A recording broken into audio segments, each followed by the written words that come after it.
Globalization's here. Globalization really started about 1980 with President Reagan.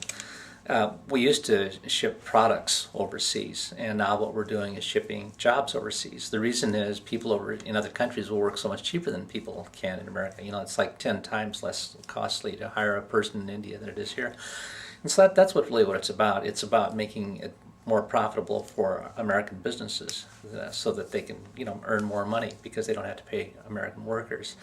The outsourcing again is sending jobs overseas. Offshoring is send the whole factory overseas.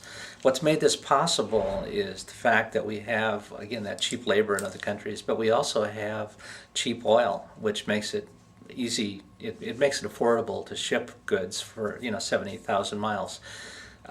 This will probably change when oil becomes expensive. Probably the next country that'll be doing a lot of offshoring and will be outsourcing manufacturing, at least two, will be Mexico, because it's right on our border, and it won't be the big transportation costs. That hasn't happened yet, but that probably will happen.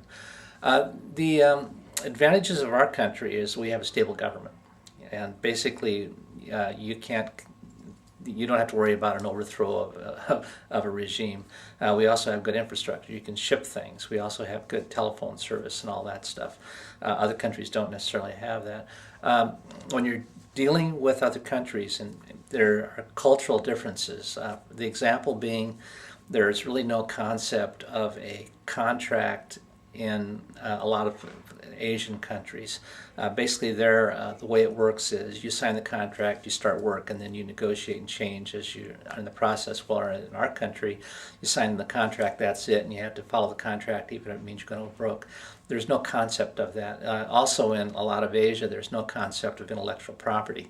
In Asia, if you're really smart, you're honored for that, and you're expected to contribute your intellect for free. And if you don't do that, you're considered a pariah. So anyway, those are a lot of really strange cultural differences.